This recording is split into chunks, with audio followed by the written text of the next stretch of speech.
and welcome back. Thanks again to all of you who liked and subscribed my videos. We're approaching 500 subscribers now, so thanks very much for your support. One of the things that I said I was going to do through this series of videos was cover some of the products and techniques that I use through the build, and we're putting in whole house audio across the bedroom, study, gym, possibly in the garage as well. That will be connected to our Loxone system with ceiling mounted speakers, and I wanted to cover some of those that we've put in. So I've gone for these in the bedrooms, monitor audio control performance speakers, CP-CT380s. I think they've got a 6 or 7 inch driver.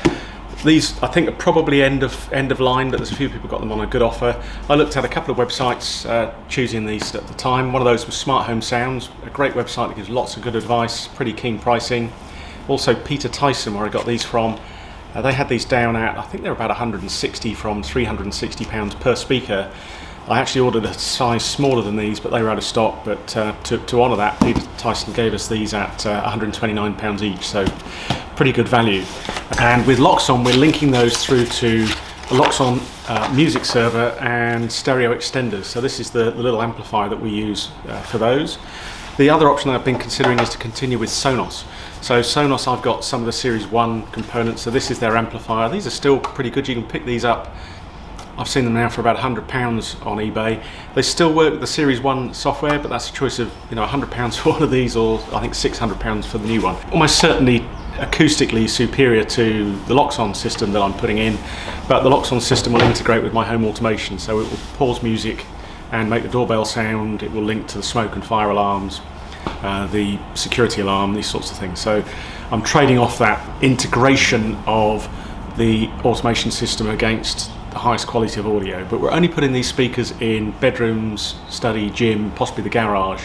In the lounge I've got a set of Meridian digital active speakers that will be going in front of the TV. So the monitor audio speakers that I've got, the control performance piece I like of these, they come with a complete enclosed case on the back of here, so it doesn't matter what size of ceiling that you fit these into, you're going to get the same sort of acoustics. Obviously if you sat them in a ground floor of a two-story house, you might only have about that depth, and you might get different acoustic performance with a speaker between that and installed in an open loft space.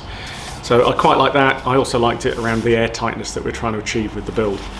So monitor audio speakers, they've been using metal drivers since the 80s when I bought my first set of monitor audios. So these have got a ceramic coated, I think, metal mid-range driver and a metal tweeter which is slightly directional. Move that around. A couple of adjustments on here for boundary if you've got it close to the edge of a room, and also for high frequency response. And linked to the Loxone amplifier, they sound pretty good actually. I think the bass sounds a little bit less control at high volume, but as I said, these are in bedrooms and things, so we're not likely to be using these particularly loud. And then what do you need to consider when installing a ceiling speaker? So certainly this size, you can see that's quite large, so you need to find somewhere in the room where they can be at least a couple of meters apart, sort of 2 or 3 meters apart, in the appropriate space for you to listen. If you've got a bedroom there or sofa or whatever, think about what the placement is for those.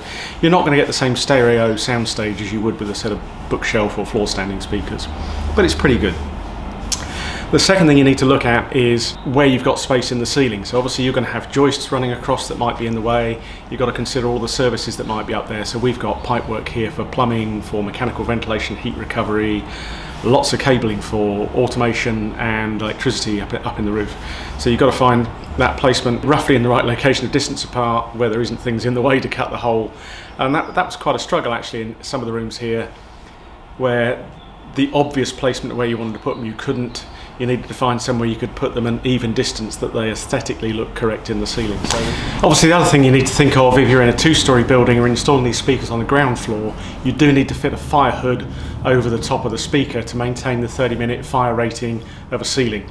We're in a bungalow here, so we're less restricted on that fire into the open loft space, but very important to remember that if you're installing these in a ground floor of your building ceiling. So there's a lot of work to do there. Don't just go cutting a hole, you need to understand what's behind that hole before you cut it.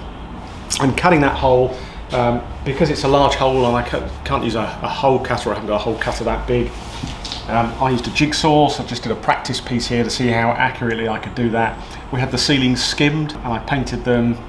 The speakers come with a template that you stick on the ceiling and draw around, and I just went around that carefully with the jigsaw. Just had to touch the paint up a little bit where the foot of the jigsaw had gone round to cut the hole.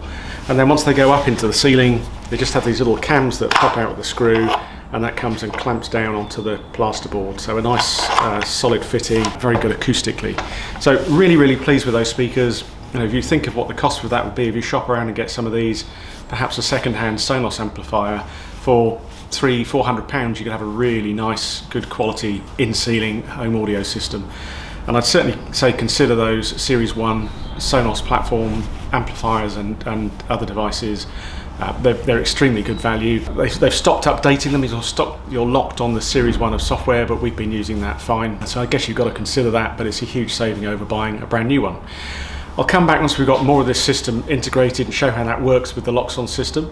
I hope you found that useful. If you've got any questions or feedback on how you would install speakers and things that we've done differently, we'd love to hear from you. If you've liked this video, please click like and subscribe to the channel. Thank you very much.